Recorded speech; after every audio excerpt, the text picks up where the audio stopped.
So, ఈ ఉగ్రదాడి జరిగి ఒక 2 వీక్స్ అయితే కంప్లీట్ అవుతుంది. అయితే ఇప్పుడు యుద్ధ వాతావరణం నెలకొంది గానీ, యుద్ధం జరగదు అని జెప్పేసి మీలాంటి చాలా మంది విశ్లేషకులైతే చెప్తున్నారు. మరి మోదీ గారైతే చెప్పేసారు. ఐడెంటిఫై జేస్తాము, వాళ్ళని ట్రేస్ చేస్తాము, వాళ్ళని పట్టుకొని శిక్షిస్తాము. వాళ్ళతో పాటు వాళ్ళ బ్యాకర్స్‌ని కూడా ఎవరైతే వాళ్ళకి సపోర్ట్ చేస్తారో వాళ్ళని కూడా శిక్షిస్తామని ఆయన చెప్పేసారు. కాకపోతే యుద్ధం జరగకపోవడం మరి ఎలా ప్రతీకారం తీర్చుకుంటుందని చెప్పేసి దేశం మొత్తం కూడా ఎదురు చూస్తుంది. సర్జికల్ స్ట్రైక్స్ అంటామా అంటే ఆల్రెడీ వాళ్ళు ముందే ప్రిపేర్డ్‌గా ఉండడం వాళ్ళ ఏర్పాట్లన్నీ చేసుకోవడం చూస్తాం. మరి ఇప్పుడు యుద్ధం ఒకటే ఆప్షన్‌గా కనిపిస్తుందని చెప్పేసి చాలా మంది అంటున్నారు. మరి యుద్ధం రాదని మీలాంటి వాళ్ళు అభిప్రాయపడుతున్నారు. మరి ఎలా ప్రతీకార చర్య అంటే జరుగుతుందంటారు? ఇప్పుడు టెర్రరిస్టు ఎవరైతే దారి తప్పి ఇటువంటి పనులు చేస్తున్నారో, హ్మ్. పాకిస్తాన్ ప్రజలంతా వాళ్ళ వెనుక ఉన్నారని అనుకోవడం కూడా తప్పు. ఓకే. పాకిస్తాన్ ప్రజలకు ఈ సమాచారం ఉండదు. హ్మ్. పాకిస్తాన్ ప్రజలు దాన్ని హర్షిస్తారని కూడా మనం అనుకోనండి. హ్మ్. కనుక యుద్ధం అనేది చేస్తే అది ఒక రకంగా ప్రజలందరూ ఎఫెక్ట్ అవుతారు. తప్పకుండా ఈ టెర్రరిస్ట్ ఎవరైతే ఉన్నారో వాళ్ళని పట్టుకోవడంలో కానీ వాళ్ళని శిక్షించడం కానీ పాకిస్తాన్ పూర్తిగా సహకరించాలి. ఓకే. పాకిస్తాన్ ఏమాత్రం కూడా ఈ విషయంలో సరి అయిన నిర్ణయం తీసుకోకపోతే హ్మ్. దానికి వాళ్ళు కొంత మూల్యము చెల్లించుకోవాల్సి వస్తుంది. ఓకే. నా దృష్టిలో వాళ్ళు టెర్రరిస్ట్ ఎవరైతున్నారో పాకిస్తాన్లో ఒకవేళ ఆ ప్రాంతంలో ఉండి ఉంటే పాకిస్తాన్ అన్ని ప్రయత్నాలు చేసి 6 మంది ఎవరైతే వచ్చి ఈ ఫైరింగ్ చేశారో వాళ్ళని భారతదేశానికి అప్పచెప్పడము, హ్మ్. లేకపోతే వాళ్ళ దేశంలోనే ట్రయల్ చేసి వాళ్ళకు పనిష్మెంట్ చేయడము చేస్తే హ్మ్. తప్పకుండా ఇప్పుడున్న ఆగ్రహం ఏదైతుందో మన ఆగ్రహము టెర్రరిస్ట్ మీద ఉండాలి. కానీ మొత్తం వాళ్ళ పాకిస్తాన్ వాళ్ళని ఎంకరేజ్ చేసినా Pakistan has to act. Okay. తాము ఎంకరేజ్ చేయలేదంటే వాళ్ళు దే హ్యావ్ టు యాక్ట్. వాళ్ళు ఒకళ్ళు ఏమి చేయకుండా టెర్రరిస్ట్కు ప్రొటెక్షన్ ఇస్తే దెన్ అది ఇక యుద్ధానికే దారి తీయొచ్చు. కానీ తక్షణమే చేయవలసింది ఏంటంటే ఎవరైతే ఈ దుర్మార్గమైన చర్యలో పాల్గొన్నారో వాళ్ళని కఠినాతి కఠినంగా శిక్షించడం అనేది ప్రజల్లో ఉండేటువంటి ఆగ్రహాన్ని లేదా దేశానికి జరిగినటువంటి ఏదైతుందో ఆ మేరకు ప్రజలు కూడా హర్షిస్తారు. కానీ ఆ 7 మంది 6 మందికి పనిష్ చేసే బదులుగా మొత్తం దేశాన్ని పనిష్ చేస్తాం అనేది కూడా చాలా దూరం పోవడం అయితే. అంటే ఇట్లా ప్రతి దేశంలో కూడా కొందరు ఉంటారు ఇట్లా పర్వర్టెడ్. ఈ పర్వర్టెడ్ వాడు వెళ్ళి ఇంకో దేశంలో సమస్య ఇచ్చేసి మొత్తం దేశాన్ని దాంట్లోకి లాగడం అనేది అవుతుందో అది దేశం అట్లా దాంట్లో లాగబడకూడదు. వాడి రాజకీయాల్లో మనం దాన్ని పడిపోయినట్టుంది. Terrorist really wanted a war between Pakistan and India అనుకోండి. వాడి ఈ కారణాలకి అనుకున్నప్పుడు మనం దాంట్లోకి పోయామనుకోండి ఇక టెర్రరిస్టులు ఇదే మొదలు పెడతారు. పోవడం దేశంలో చేయడం యుద్ధాన్ని ఎంకరేజ్ చేయడం. అది ఆ దిశలో పోకూడదు.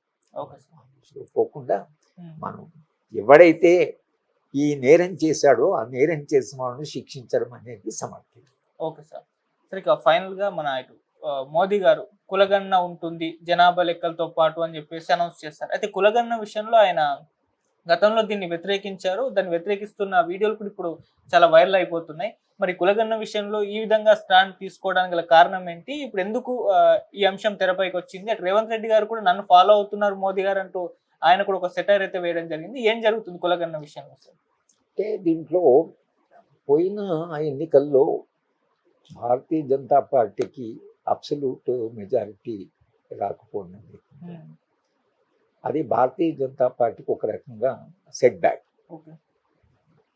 వాళ్ళకు 400 300 వాళ్ళు అనుకున్న మెజారిటీ వస్తే వాళ్ళ పరిస్థితి చాలా భిన్నంగా ఉంది.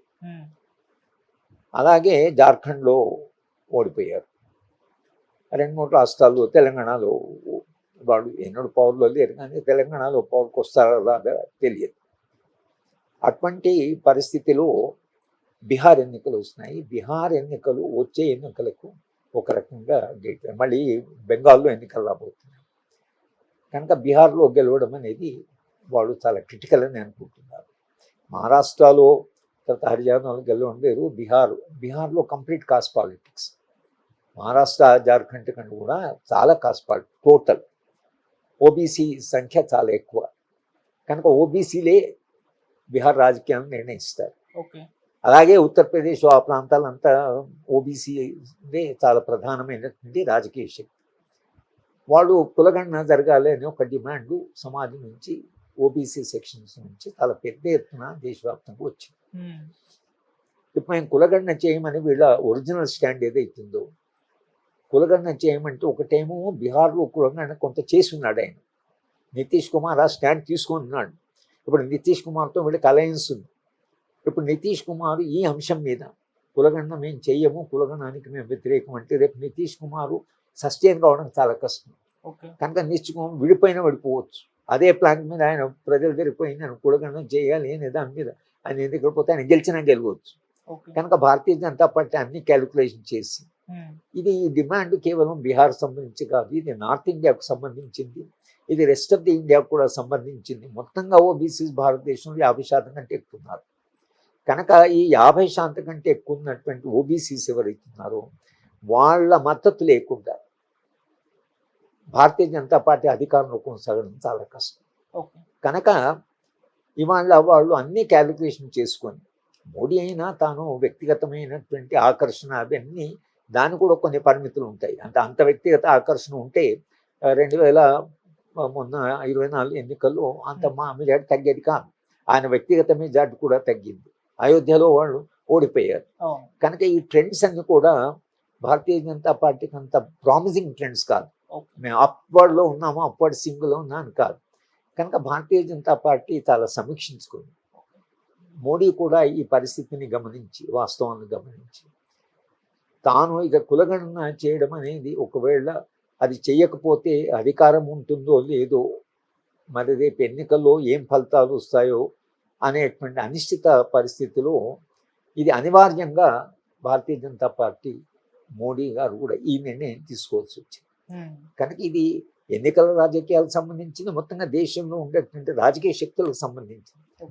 ఈ 75 ఏళ్లలో రాజకీయాలు వచ్చిన ప్రధాన మార్పు ఏ ఓబీసీలు అయితే 2-3 మన పార్లమెంట్లో సభ్యులు ఉన్నటువంటి పార్లమెంట్లో వాళ్ళు 180 మంది దాక్కున్నారు.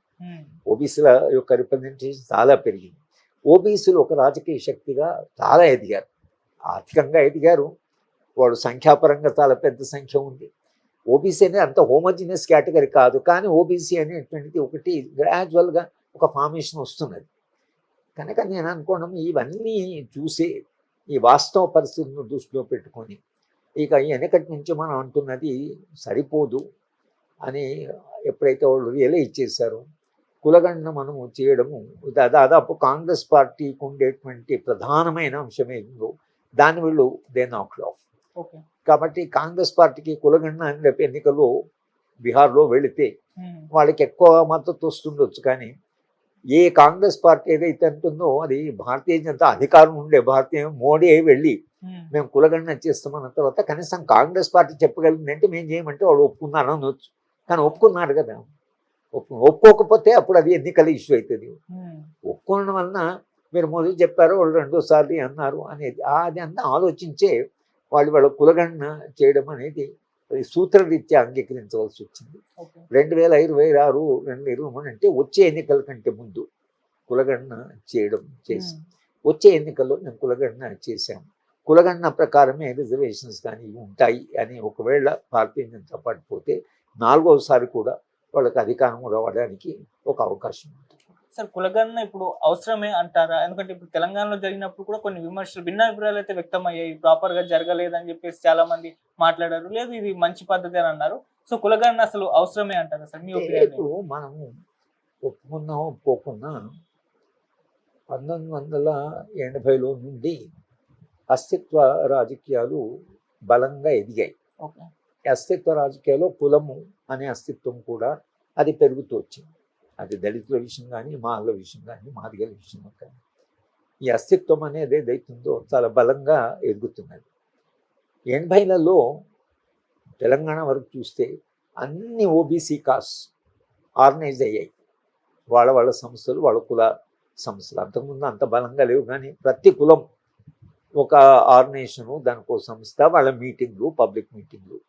80లలో ఈ అస్తిత్వ రాజకీయాలు వచ్చిన బహుశా నేను ఎన్ని కుల సంస్థల మీటింగ్ పోయానో తెలియదు. చాలా కుల సంస్థల మీటింగ్లకి నన్ను పిలిచారు, తర్వాత నేను వెళ్ళడం జరిగింది. రెండవది ఏంటంటే ఇప్పుడు ఈ విధానపర నిర్ణయం ఏదైతుందంటే బడ్జెట్లో అలొకేషన్ ఆఫ్ రిసోర్సెస్ ఏదైతున్నాయి, బడ్జెట్ చాలా లిమిటెడ్గా ఉంది. ఈ లిమిటెడ్ బడ్జెట్ అలొకేషన్లో ఏ సెక్షను, ఏ కులము తమ వాటా అడుగుతున్నారు.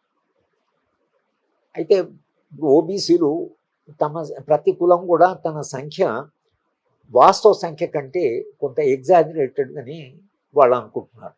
ఓకే. ఒకవేళ జనాభాలో మేము 8%, మేము 15%, మేము 10% ఉన్నామని చెప్తున్నారు. కనుక మాకు ఇంత ఇవ్వండి అని అడుగుతున్నారు. నిజంగా వాస్తవ లెక్కలకు వెళ్ళిన తర్వాత బాబు ఇది మీ సంఖ్య, ఇది మీ సంఖ్య, ఈ సంఖ్య ప్రకారం ఏ న్యాయం జరగాలో అది జరగాలి. అంటే నిజానికి బడ్జెట్ అట్లా ఉండకూడదు, ఏ దేశ బడ్జెట్ అయినా. కానీ రాజకీయాలు ఆ దిశగా పోయాయి. కనుక కులగణన చేయడం వల్ల విధాన నిర్ణయంలో వాస్తవమైనటువంటి సంఖ్యల మీద విధాన నిర్ణయం జరుగుతుంది. లేకపోతే ఈ ఊహాగానాల వలన మేము అంత సంఖ్యలో ఇంత సంఖ్యలో ఉన్నాను ఊహించుకోవడం వలన ప్రతి వాళ్ళు కూడా బడ్జెట్ నుంచి మాకు ఎక్కువ రిసోర్సెస్ రావాలనడం వలన ప్రభుత్వానికి చాలా కష్టం. వీళ్ళు సంఖ్య ఉందని అనుకుంటున్నారు, కానీ మీ సంఖ్య ఇంతే అని తేల్చిన తర్వాత ఇంకా ఎక్కువ పెద్ద డిమాండ్ పెట్టడానికి అవకాశం ఉంటుంది. రిజర్వేషన్స్ జాబ్స్లో ఉందనుకోండి, మీకు 1% రిజర్వేషన్ వచ్చే చోట మాకు 2% కావాలి, ఎందుకంటే మా సంఖ్య చాలా ఎక్కువ ఉందన్నానికి మీ సంఖ్య ఇంత ఉంది కాబట్టి మీకు ఇంతే రిజర్వేషన్ వస్తుంది చెప్పదు. కనుక విధాన నిర్ణయాల్లో, బడ్జెట్ అలొకేషన్లో లేదా రిజర్వేషన్స్ విషయంలో